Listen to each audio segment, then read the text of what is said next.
perkataan Allah cuma sunat pun, yaitu merendahkan sunnah, menyebabkan kita menjadi kufur murtad. Tanya.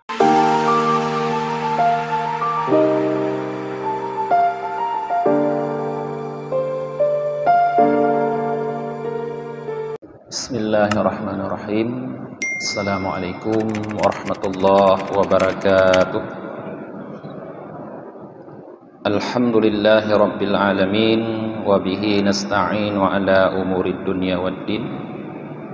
Asyhadu an la ilaha illallah wahdahu la syarikalah, wa asyhadu anna Muhammadan abduhu wa rasuluhu la nabiyya ba'dah. Allahumma salli wa sallim ala sayyidina Muhammad wa ala alihi wa sahbihi ajma'in. Allahumma allimna ma jahilna wa dhakkirna ma nasina wa fahimna ma lam nafham. Subhanaka la ilma lana illa ma 'allamtana innaka antal alimul hakim. Rabbi shrah li sadri wa yassir li amri wahlul 'uqdatam min lisani yafqahu qawli.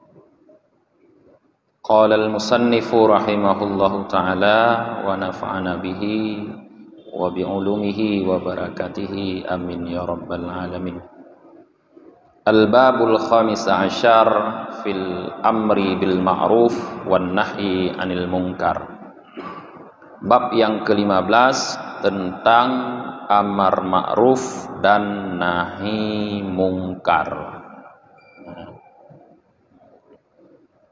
An Anas bin Malik radhiyallahu an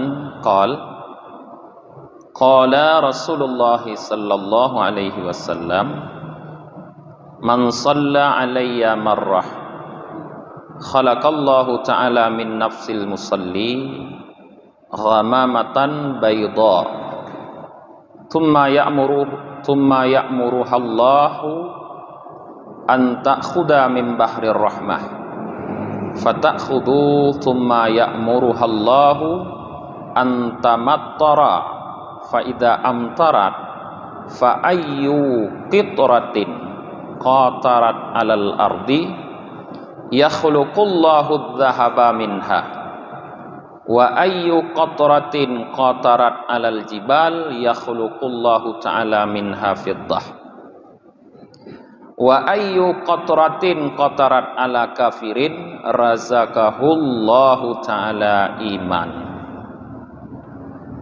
Diriwayatkan dari Anas bin Malik, semoga Allah ridha untuk beliau berkata, bersabda Rasulullah sallallahu alaihi wasallam, barang siapa yang berselawat untukku 1 kali, niscaya Allah jadikan dari diri orang yang membaca salawat tersebut ghamamatan bayda, awan yang berwarna putih. Kemudian Allah perintahkan awan tersebut untuk mengambil air dari laut rahmah. Maka awan tersebut mengambil air dari laut rahmah.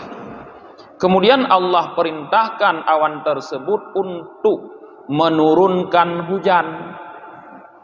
Maka apabila awan tersebut menurunkan hujan, maka titik hujan yang jatuh di atas permukaan bumi Allah jadikan sebagai emas, dan titik hujan yang jatuh di atas lereng-lereng gunung Allah jadikan sebagai perak, dan titik-titik hujan yang jatuh mengenai orang kafir Allah karuniakan kepada orang kafir itu iman dengan sebab hujan tersebut. Para jamaah yang dirahmati oleh Allah, hadis ini menunjukkan kepada kita salah satu daripada keutamaan berselawat kepada Rasulullah sallallahu alaihi wasallam. Oleh karena itu, perbanyaklah setiap saat, setiap waktu, kecuali di tempat-tempat yang kotor, selalu kita memperbanyak selawat kepada Rasulullah sallallahu alaihi wasallam. Karena di dalam hadis yang lain juga disebutkan oleh Rasulullah bahwa Allah Subhanahu wa taala pernah bersabda kepada Nabi, pernah menurunkan wahyu kepada Nabi Musa, bahwa apabila Nabi Musa ingin lebih dekat kepada Allah, kalau dibandingkan lebih dekat daripada suara yang keluar dengan lidah, bisa lebih dekat lagi daripada pandangan mata dengan bola mata, bisa lebih dekat lagi daripada pendengaran dengan telinga, bisa lebih dekat lagi daripada bisikan hati dengan hati itu sendiri, dengan syarat yaitu iksaru minas salawah ala sayyidina Muhammad sallallahu alaihi wasallam, memperbanyak membaca salawat terhadap Nabi Muhammad sallallahu alaihi wasallam. Maknanya memperbanyak membaca salawat kepada Nabi Muhammad sallallahu alaihi wasallam adalah merupakan salah satu jalan untuk mendekatkan diri kepada Allah Subhanahu wa taala. Banyak jalan yang bisa kita lakukan untuk mendekatkan diri kepada Allah, tapi salah satunya adalah memperbanyak membaca selawat. Silahkan diamalkan, bacalah selawat dengan sebanyak-banyaknya kepada Rasulullah sallallahu alaihi wasallam. Qala Allah Subhanahu wa taala, berfirman Allah Subhanahu wa taala, kuntum khaira ummatin ukhrijat linnas. Surah Ali Imran ayat 110. Kalian adalah sebaik-baik umat yang pernah dikeluarkan kepada manusia. Qala al-Kalbi, berkata Imam Al-Kalbi, hadhil ayah hadhil ayah tatadammanu bayani hali hadhil ummah fil fadli ala ghairiha minal umam. Ayat ini, kuntum khaira ummatin tadi, mengandung penjelasan tentang keadaan umat Muhammad, yang mana umat Muhammad merupakan fadli, memiliki kelebihan dibandingkan dengan umat-umat yang selain mereka.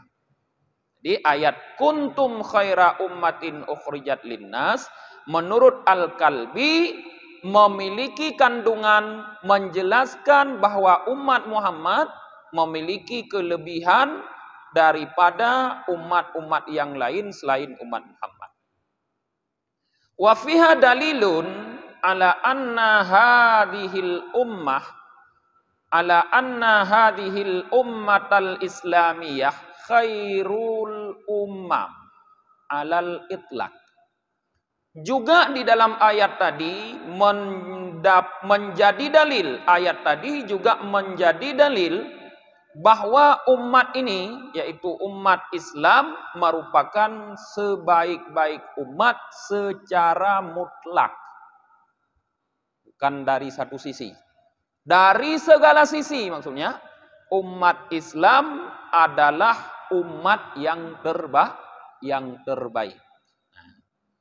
Wa anna hadhil khairiyah mustarikatum bainal awwali hadhil ummah wa akhiriha binisbati ila ghairiha minal umam.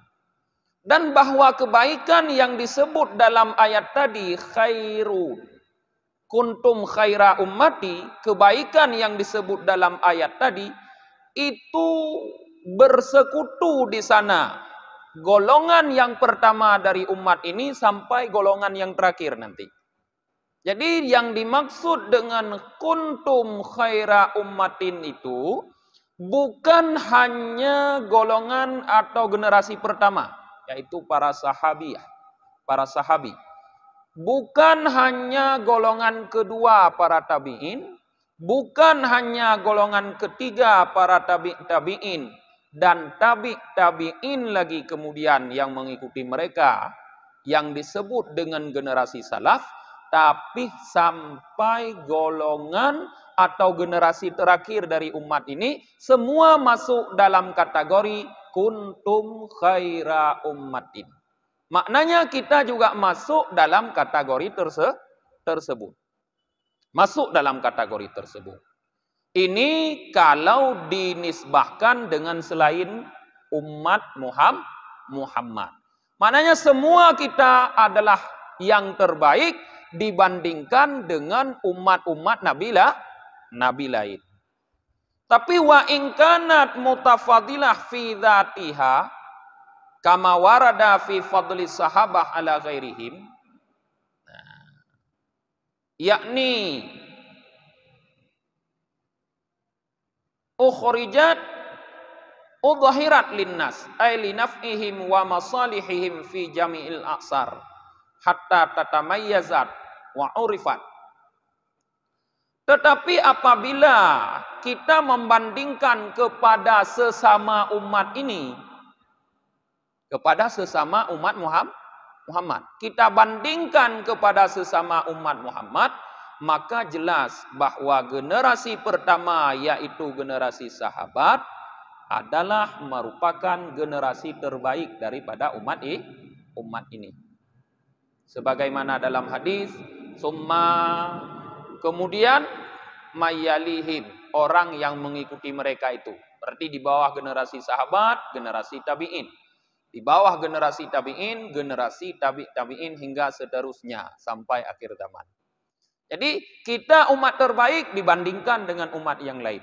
Tapi dibandingkan dengan sesama kita, maka yang terbaik adalah generasi sahabat Rasulullah. Merekalah yang terbaik. Maknanya kalau kita ingin mengambil contoh, ya kepada mereka. Karena mereka orang yang terbaik. Kepada sahabat. Karena mereka orang-orang yang langsung melihat Rasulullah. Mereka orang-orang yang langsung mendengar Rasulullah. Mereka orang-orang yang langsung berguru kepada Rasulullah. Kepada merekalah kita mengambil contoh. Selain yang sudah barang tentu kepada diri Rasulullah. Karena beliau sudah dijelaskan oleh Allah merupakan contoh. Laqad kana lakum fi Rasulillah uswatun hasanah. Maksud ukhrijat di dalam ayat ini, ukhrijat linnas, yaitu udhirat linnas. Didahirkan bagi manusia maksudnya. Maknanya apa? Maknanya bahwa umat Muhammad yang Allah lahirkan ke permukaan ini memberikan manfaat kepada manusia.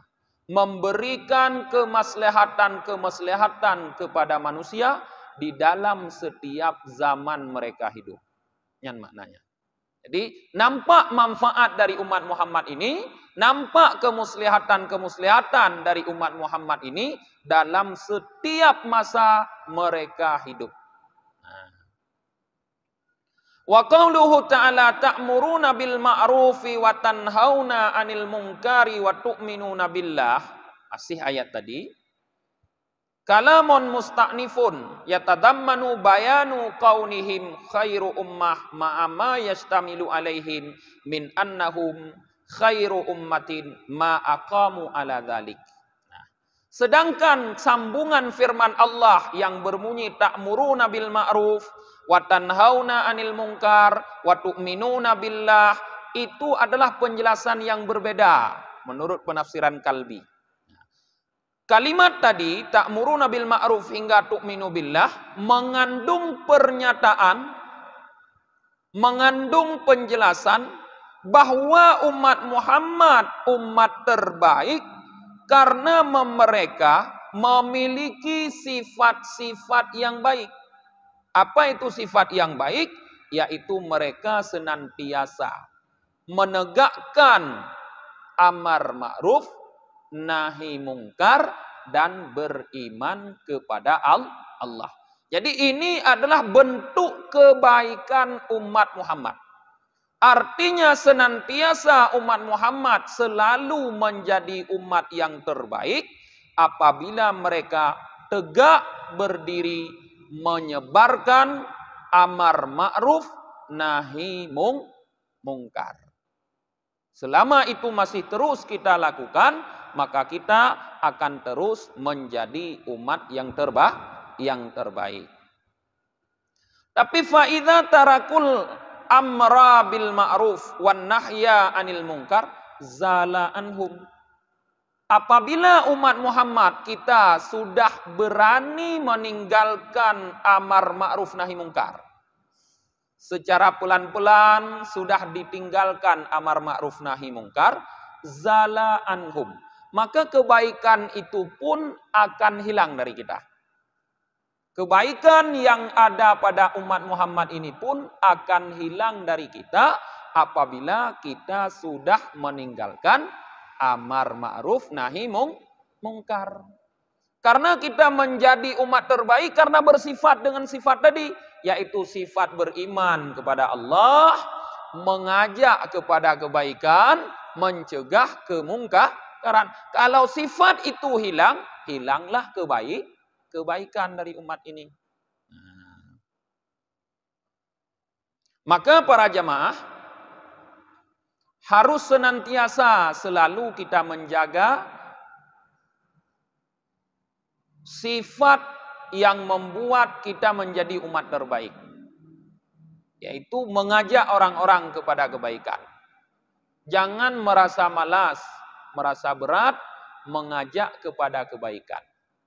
Mengajak ini bisa dalam arti memberikan nasihat supaya orang melakukan kebaikan, bisa dalam arti menyiapkan fasilitas untuk orang-orang mudah melakukan kebaikan.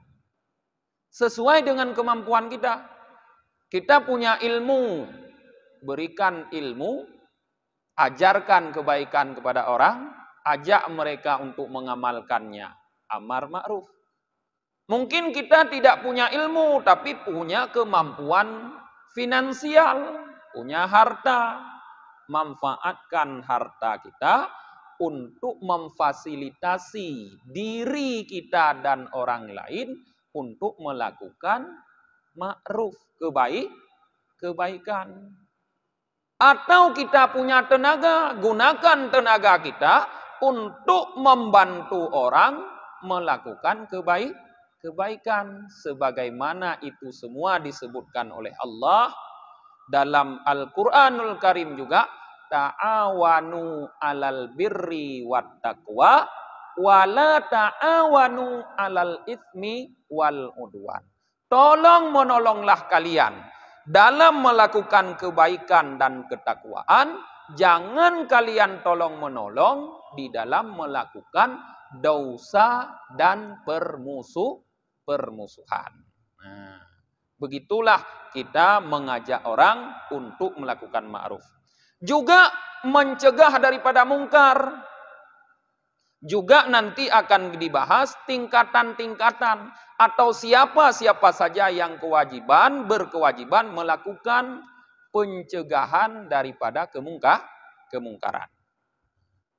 Faja'alahumullahu khairan nasi linnas li'annahum ya'muruna bil ma'ruf wa yanhauna 'anil munkar wa yuqatilunal kuffar liyusallimu fatarji'u manfaatuhum ala ghairihim.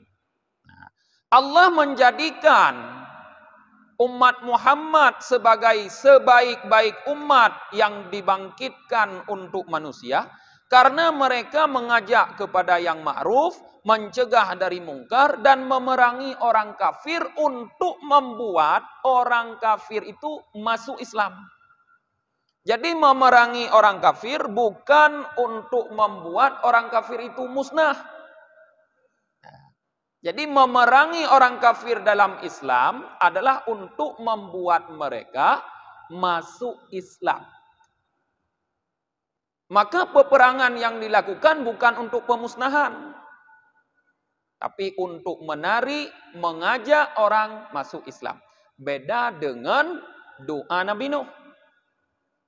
Nabi Nuh berdoa kepada Allah untuk menghancurkan orang kafir, untuk memusnahkan, bukan untuk mengajak masuk Islam. Nabi Muhammad memerangi orang kafir bukan untuk memusnahkan orang kafir, tapi untuk mengajak mereka masuk Islam.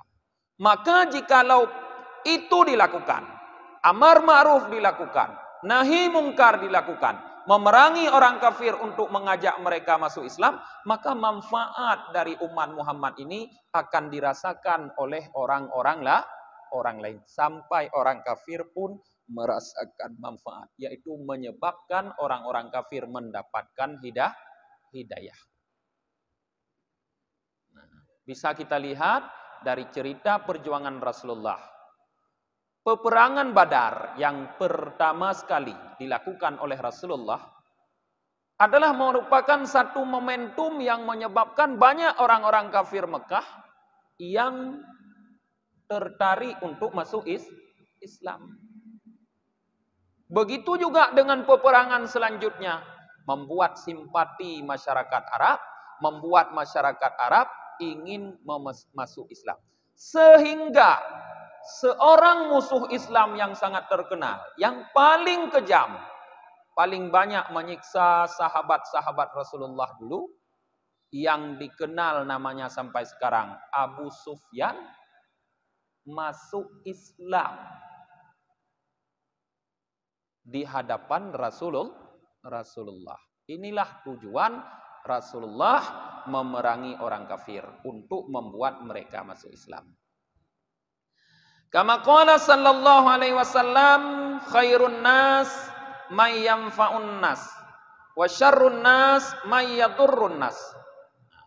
Ini persis seperti yang disabdakan oleh Nabi Muhammad sallallahu alaihi wasallam. Beliau mengatakan, sebaik-baik manusia adalah orang yang bermanfaat bagi manusia, dan seburuk-buruk manusia adalah orang yang menjadi mudarat bagi manusia yang lain. Jadi kalau kita ingin menjadi orang yang baik, berarti posisikan diri kita menjadi orang yang bisa diambil manfaatnya oleh orang lain. Jadi tidak cukup hanya dengan tidak mengganggu orang lain.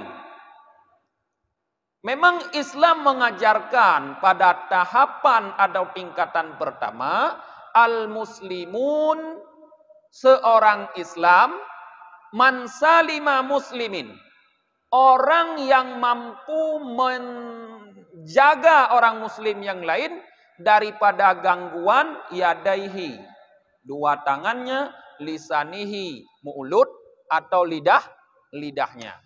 Mampu menjaga lidahnya untuk tidak menyinggung orang lain, mampu menjaga tangannya untuk tidak mengganggu orang lain. Ini tingkatan pertama. Jadi pertama kita harus menjaga diri kita agar tidak mengganggu orang lain. Tapi setelah itu harus ditingkatkan. Bukan hanya sekedar tidak mengganggu, tapi usahakan kita bisa menjadi manfaat bagi orang lain sesuai dengan potensi kita masing-masing. Karena kita memiliki potensi yang berbeda. Allah berikan kecerdasan, gunakan kecerdasan untuk membantu orang lain. Allah berikan kekayaan, gunakan kekayaan untuk membantu orang lain. Allah berikan kekuatan, gunakan kekuatan untuk membantu orang lain sesuai dengan potensi masing-masing. Kemudian sambungan ayat tadi, tu'minuna billah. Kalau lengkapnya ayat tadi, kuntum khaira ummatin ukhrijat linnas ta'muruna bil ma'ruf wa tanhauna 'anil munkar wa tu'minuna billah. Apa arti tu'minuna billah? Tusaddiquna bitauhidillah wa tasbituna ala dzalik wa taqra'una wa taqirruna anna Muhammadan nabiyallah. Makna tu'minu billah adalah membenarkan ketauhidan Allah. Mengaku Allah itu satu. Satu zatnya, satu sifatnya, satu af'alnya, seperti yang sering kita pelajari dalam ilmu tauhid. Mengesahkan Allah. Mengesahkan Allah itu tidak hanya dari segi Allah itu sebagai Tuhan, tapi dalam penyembahan pun kita mengesahkan Allah. Maknanya tidak menyekutukan Allah dalam beribadah dengan sesuatu yang lain. Sebagaimana firman Allah dalam Al-Quran surah Kahfi, ya, wa may yarju liqa'a rabbih falyamal amalan salihah wa la yusyrik bi ibadati rabbih ahada. Siapa yang ingin berjumpa dengan Rabbnya, tafsirnya ingin mendapatkan pahala nanti dari Allah dalam ibadah ini, maka hendaknya dia melakukan amal saleh, berarti beribadah kepada Allah. Tetapi dalam melakukan amal saleh ini jangan menyekutukan Allah dengan sesuatu yang lain. Berarti mengikhlaskan amal itu hanya kepada Allah Subhanahu wa ta'ala. Inilah maknanya tusaddiquna bitauhidillah. Membenarkan ketauhidan Allah. Selain membenarkan ketauhidan Allah, makna tu'minu billah, sabbituna ala dzalik. Kita tegak istiqamah di atas ketauhidan tersebut. Karena ada orang-orang kadang-kadang dia sudah membenarkan ketauhidan Allah, tapi kemudian tergelincir. Artinya tidak istiqamah. Ada seorang sahabat dulu datang kepada Rasulullah meminta nasihat kepada Rasulullah. Berikan ya Rasulullah saya satu nasihat saja, yang kalau saya mengamalkannya, saya tidak perlu bertanya lagi kepada orang yang lain. Apa kata Rasulullah? Qul amantu billah tsumastaqim. Katakan aku beriman kepada Allah, kemudian istiqamahlah kamu. Jadi istiqamah ini perlu. Perlu sekali kita istiqamah di dalam keimanan. Karena kalau tidak istiqamah dalam keimanan, kadang-kadang kita kufur kepada Allah. Baik kita sadari atau kita tidak sadari. Karena banyak sekali selain akidah-akidah yang kufur, perkataan-perkataan yang kufur juga banyak. Di dalam kitab I'anatul Talibin dicontohkan salah satu perkataan yang kufur, yaitu meremehkan atau menganggap rendah sunnah. Misalnya ada orang mengatakan kepada kita, potonglah kuku. Karena memotong kuku itu hukumnya sunat. Kita mengatakan, Allah cuma sunat pun.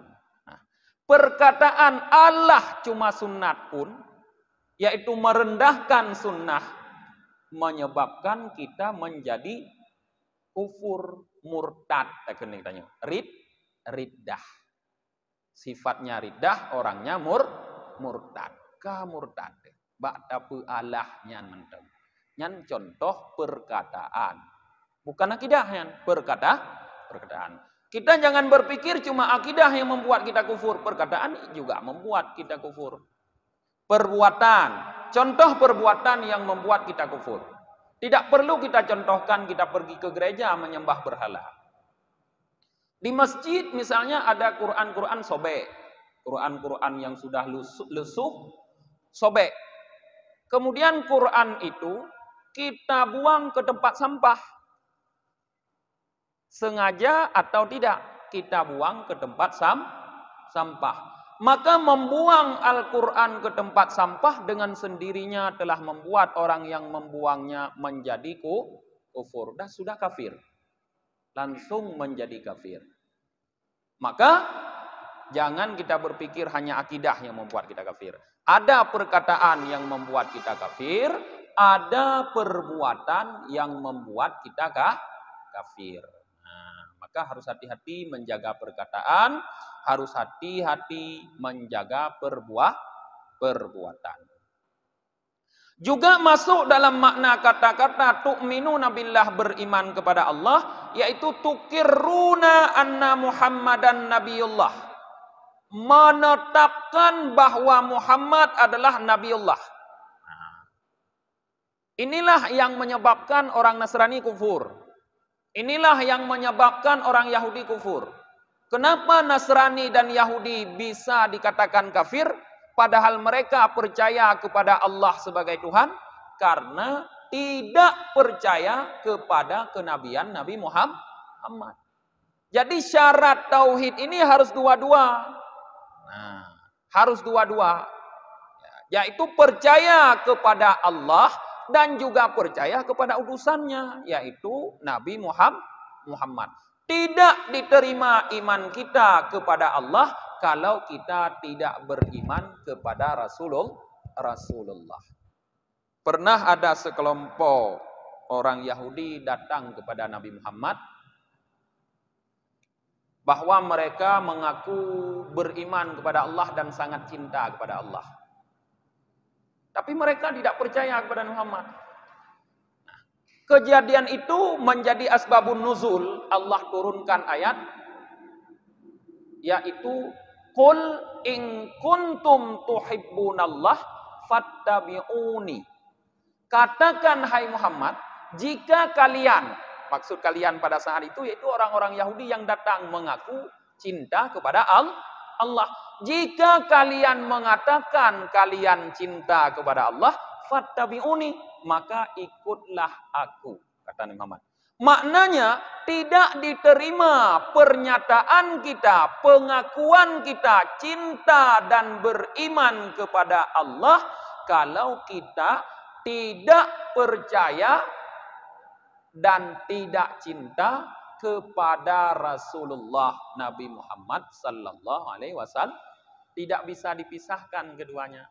Maka di dalam salat di saat kita bersyahadah, asyhadu alla ilaha illallah wa asyhadu anna Muhammadar Rasulullah, harus pakai wa.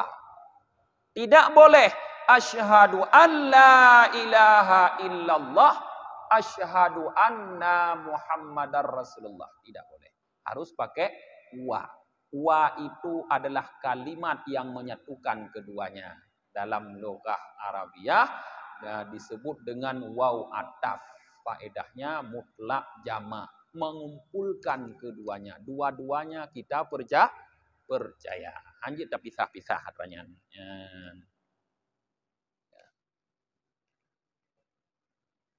Lianna man kafara bi Muhammadin sallallahu alaihi wasallam lam yu'min billah li'annahu yaz'amu annal ayatil mu'jizatil lati atabiha min indi nafsih. Kenapa orang-orang yang tidak percaya kepada Nabi Muhammad, orang-orang yang kufur kepada Nabi Muhammad dianggap tidak beriman kepada Allah? Kenapa? Karena orang-orang yang kufur kepada Nabi Muhammad, mereka menganggap, mereka mengklaim bahwa ayat-ayat yang merupakan mukjizat Nabi Muhammad, yaitu Al-Quranul Karim, adalah buatan Nabi Muhammad. Mereka tidak percaya Al-Quran turun dari Allah. Orang yang tidak beriman kepada Nabi Muhammad tidak beriman dengan Al-Quran. Jadi mereka menganggap bahwa Al-Quran ini adalah karangan Nabi Muhammad atau hanya ceplakan-ceplakan Nabi Muhammad dari kitab-kitab zaman dahulu. Ini menurut mereka. Jadi inilah menyebabkan mereka kufur kepada Allah. Tidak percaya kepada wahyu Allah berarti juga kufur kepada Allah. Nyo salah saboh faedah tengku pakon Nabi getanyo Nabi Muhammad gepujut le Allah ummi. Ummi arti ummi apa? Tidak pandai baca tulis. Kalau seandainya Nabi Muhammad pandai baca tulis, Maka anggapan mereka bahwa Nabi Muhammad mampu mengarang satu kitab, menulis satu kitab, atau mampu membajak kitab-kitab zaman dahulu dikumpulkan menjadi satu kitab, agak lebih benar. Karena punya kemampuan membaca, punya kemampuan menulis. Nyo mau baca hanjut Nabi Muhammad, mau tumulih hanjut kiban guna yak cok atra ayat-ayat bak kitab lain, yak pegot ge kumpulkan je ke sabah kitab. Ini untuk menolak. Maka Nabi katanya, ge pegot di Allah ummi, tidak pandai membaca dan menulis, tapi cerdas, tapi fatanah. Jadi umminya kon bangai, kon idiot, fatanah Nabi Muhammad cerdas. Ya, mungkin malamnya yang keinan mentong malam ke baru tamang dalam penjelasan lebih lanjut tentang amar ma'ruf nahi mungkar. Untuk pengajian katanya dengan kita baca doa akhir majelis, subhanakallahumma wa bihamdika wa nashhadu an la ilaha illa anta wa nastaghfiruka wa natubu ilaik. Subhana rabbika rabbil izzati amma yasifun, wassalamun alal mursalin, walhamdulillahi rabbil alamin.